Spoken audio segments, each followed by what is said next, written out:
हार्दिक शुभकामनाएं। और ये दिन उत्सव का भी है, उत्सव का तो है ही क्योंकि हम आज़ादी मिली थी हमें, परंतु उत्सव के साथ थोड़ा सा दर्द भी मिल जाता है इस दिन में।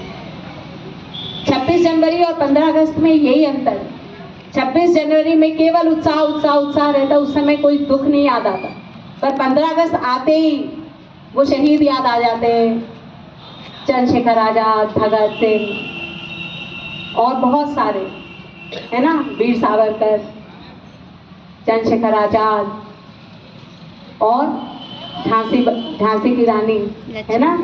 और बताओ नाम दो चार शहीदों के, देखो मैं कितने बच्चों को, वेरी गुड। और हाँ, राजगुरु, वेरी गुड। और बाल गंगाधर तिलक, लाल बाल और पाल। तो कितने लोगों की कुर्बानी देने के बाद आज हम आजादी से जी रहे, कुछ ज्यादा ही आजाद हो गए, है ना। जब न्यूज देखते हैं तो मैं तो रोज यही सोचती हूँ कि हम कुछ ज्यादा ही आजाद हो गए, इतनी भी आजादी नहीं मिल रही थी।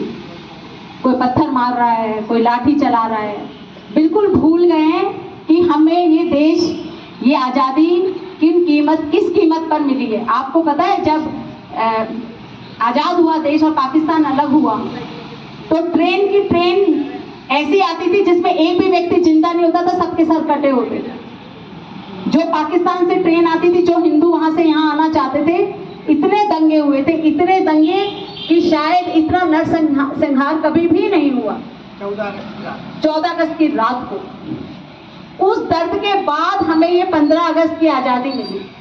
कितने हमारे, और आप अभी आपको नहीं पता बट कितने पूर्वज आपके भी शहीद हुए होंगे ना उसमें, आपके दादा परदादा, उनके दादा परदादा, मतलब आप कोई ना कोई परिवार से हर व्यक्ति ने कुर्बानी दी है, तब हम आज इस देश की धरती पर ये उत्सव मना पाए और हमने विकास किया है। इसीलिए आज इस बार जो स्वतंत्रता दिवस मनाया जा रहा है उसको मोदी जी ने थीम दी है नेशन फर्स्ट। क्या दिए, जोर से बोलो। क्या मतलब है नेशन फर्स्ट का? राष्ट्र पहले, राष्ट्र पहले। यदि हमें कोई तकलीफ हो रही है लेकिन हमें देश के लिए उस तकलीफ को सहना है तो उसको सह जाओ, क्योंकि सबसे पहले राष्ट्र है। राष्ट्र नहीं होगा तो तुम्हारा कोई अस्तित्व ही नहीं है। यदि आज तुम देश से कहीं बाहर जाओ तो कोई नहीं मानेगा कि तुम एमपी के हो, कि तुम कहाँ के हो। जैसे तुम बताओगे एमपी के, बोले नहीं एमपी नहीं, बताओ कौन से देश के हो। तो हमारी पहचान देश से है, देश के अंदर प्रदेश से है, और प्रदेश के अंदर जिले से है, और जिले के अंदर गांव से, और गांव के अंदर परिवार से है। ये क्रम चलता है ना, यही क्रम।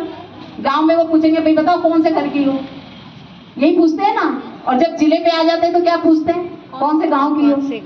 और जब जिले में पूछा जाता है तो पूछते भैया बताओ कौन सा प्रदेश है तुम्हारा। और प्रदेश की पूछ होती है देश के स्तर पर, और विदेश में पूछा जाता है तुम्हारा देश। तुम्हारा अस्तित्व देश ही है।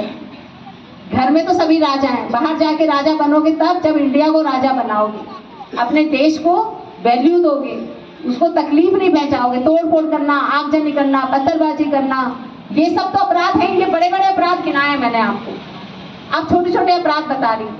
विद्यार्थियों की पढ़ाई नहीं करना, अपना जीवन नहीं बनाना, क्लास में बैठना उसमें तोड़ फोड़ करना, क्लास से निकल जाना, लाइट पंखा ऑफ नहीं करना, ऊर्जा का अपव्यय करना, जिस चीज का आप नल खोल दिया, पानी नहीं बंद किया, ये सब सीमित मात्राएं में है बेटा, अभी कुछ सालों तक है। यदि हमने अपनी आदतें नहीं सुधारी और इस प्रकृति और इस देश को वैल्यू नहीं दी, क्योंकि प्रकृति को वैल्यू देना हमारा देश ही सिखाता है, सबसे पहले सनातन धर्म सिखाता है। उन्होंने जो रचनाएं की वही पूरा विश्व फॉलो कर रहा है कि ये नहीं करना चाहिए, ये नहीं करना चाहिए, ये नहीं करना चाहिए। तो इस समय सबसे बड़ी जो हमारे सामने समस्या खड़ी हुई है वो इकोसिस्टम की खड़ी हुई है। और उसके कारण सबसे पहले तो ये समझो कि हमारी, अब तुम देखते हो ना सड़कों पे गायों की क्या हालत है, देखते हो। मैं रोज गाड़ी से आ रही हूँ, 3 दिन में मैंने 3 गाय मरी देखी है वहां पर। तो हम क्या करते हैं, अपने खेत बचा लेते, गायों को हाँक के बाहर कर देते हैं। जबकि अपने माँ बाप को बताना ये बात, जिनका खेत है, जिनका पशु है, कि भाई हमें अपने पशु को लिए भी जगह छोड़नी है, हमें प्रकृति के बारे में सोचना है।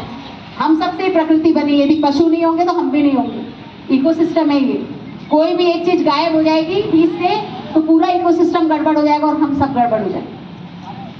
तो एक तो मांसाहार नहीं करना चाहिए, इकोसिस्टम के लिए सबसे बड़ा खतरा है मांसाहार, क्योंकि मांसाहार से क्या होता है कि जो खाते हैं वो मन तो खराब करता ही है, किसी को भी काट के खाते हैं मन तो खराब होता ही है।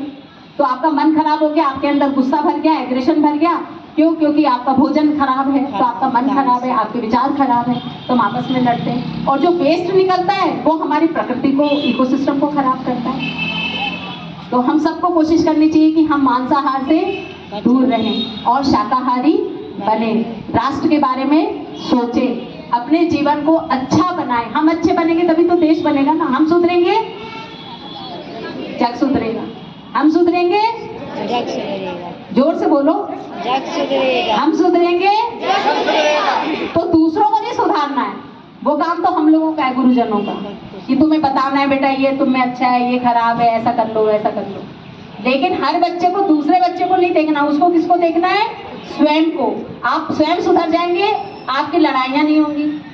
आप ही नहीं लड़ोगे तो कौन कितनी बार लड़ेगा आपसे?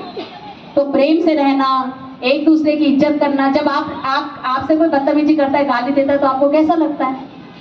बताइए कैसा लगता है? तो तुम देते हो तब दूसरे को कैसा लगता है?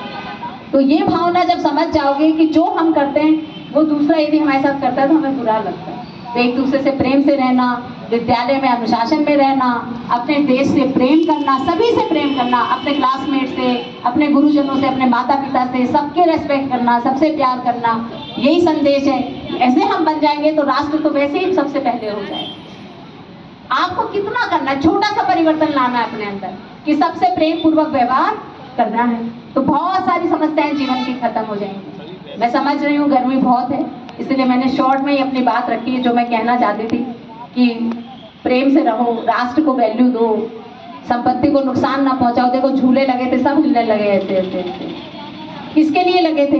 बच्चों के लिए। और खराब किसने कर दिए? तो आप दोबारा लगेंगे क्या? टूट जाएगा तो वो वहीं पड़ा रहेगा, मैं गारंटी देती हूँ, वो खड़ा नहीं होगा झूला, क्योंकि सरकारी में ऐसा ही होता। ठीक है ना? तो सरकारी संपत्ति को नुकसान नहीं पहुंचाना। और एक बात मैं सब बच्चों को यहाँ से कहना चाह रही हूँ, ये जो पेड़ पौधे हैं ना, इनमें सब में जाने में देखती हूँ बच्चे चलते फिरते की पत्तियां नोचते हैं। यहाँ खड़े हैं, बात कर रहे हैं, पत्ती नोच रहे हैं, ये भी हिंसा है, ये हिंसा की श्रेणी में आता है। आपको आवश्यकता हो तो आप उसकी पत्ती तोड़िए, खाएं, तो नहीं खा रहे, उसका यूज नहीं कर रहे तो क्यों तोड़ना है हमें? तो पेड़ों की रक्षा करना, देखिए कितने हरा भरा अपना प्रांगण है, पेड़ों की रक्षा करना, डालियां नहीं तोड़ना, अनावश्यक पत्तियां नहीं तोड़ना। और आपको एक बहुत मजे की बात बता रही हूँ सब बच्चों को, जब अंदर से हम दुखी होते हैं, हमारा मन खराब हो, तो यदि हम किसी पेड़ से जाकर अपने मन की बात कहें तो हमारा मन अच्छा हो जाता है। ये एक प्रकृति का, ईश्वर का नियम है। यदि गाय, विशेषकर गाय और पेड़ पौधे, यदि आपने एक पेड़ को अपना मित्र मान लिया और रोज उससे बातें करने लगे, आप में चमत्कारिक परिवर्तन होंगे। ये मैं अपने जीवन का अनुभव बता रही हूँ। आपका कितना भी बड़ा दुख हो, जब आप उस पेड़ के पास जाएंगे तो आप अंदर से अपने आप हल्के हो जाएंगे और आपको लगेगा कि मुझे कितना सुकून और शांति मिल रही है, मेरे अंदर जो गुस्सा था वो चला गया, मेरे अंदर जो ईर्ष्या थी वो चली गई। तो पेड़ों से बात करिए, आपस में नहीं। आपस में बात करने से तो लड़ाइयाँ होती हैं, पेड़ों से बात करो तो वे फलते फूलते हैं। प्रकृति की इज्जत करो, प्रकृति को सम्मान दो, उनका रेस्पेक्ट करो, उनसे प्यार करो। सबसे पहले जिससे हम प्यार करते हैं ना, तो रेस्पेक्ट तो ऑटोमेटिकली आ जाता है। इंपॉर्टेंट बात क्या है? प्यार। और प्यार ही इस संसार की नींव है। जो लड़ाई झगड़े से कभी कोई बात बनी नहीं बेटा। तो सब लोग प्रेम से रहें, एक दूसरे से की उन्नति के बारे में सोचें कि ये भी बढ़े, मैं भी बढ़ूं। ऐसा नहीं मैं ही बढ़ूं, मैं ही फर्स्ट आऊं। अरे सब फर्स्ट आने के योग्य, सब में काबिलियत है, कोई भी बच्चा ऐसा नहीं है जो पढ़ने में कमजोर हो। आप थोड़ी सी मेहनत करेंगे, अपनी सोच को थोड़ा सा परिवर्तित करेंगे। एक तो रोज अपने दिमाग में ये इंटेंशन डाला करिए कि मैं पढ़ने में बहुत अच्छा हूँ, बनी मन, मैं पढ़ने में बहुत अच्छा हूँ, मुझे सब कुछ याद होता है। अब जब आप बार बार ये बोलते हो ना कि याद नहीं होता, याद नहीं होता, तो आपके, हमारा जो एक माइंड है ना, वो मैसेज देता है, वो कहता है अच्छा याद नहीं होता तो नहीं हो रहा है, खत्म। और आप उसको मैसेज दोगे कि मैं जो याद करता हूँ मुझे वो याद हो जाता है, जो मैं याद करती हूँ वो मुझे याद हो जाता है, मैं पढ़ने में बहुत अच्छी हूँ, मैं पढ़ने में बहुत अच्छा हूँ, मेरा मन हमेशा पढ़ाई के लिए तैयार रहता है।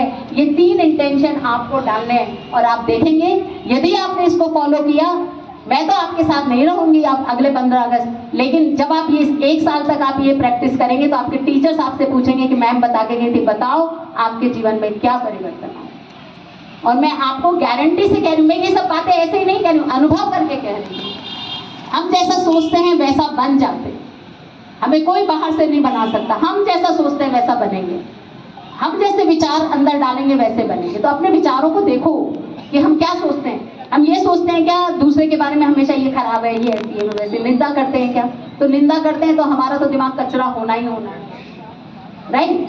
तो अपने दिमाग में कौन से 3 इंटेंशन डालेंगे? पहली इंटेंशन क्या है?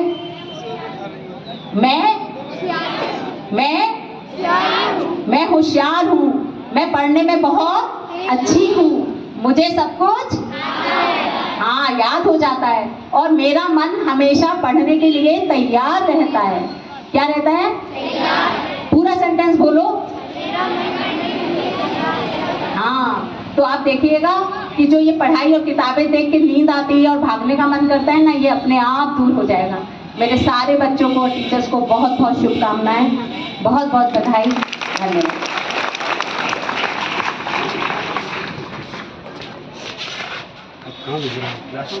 अब क्लास में बैठा दो, लड्डू ले आओ।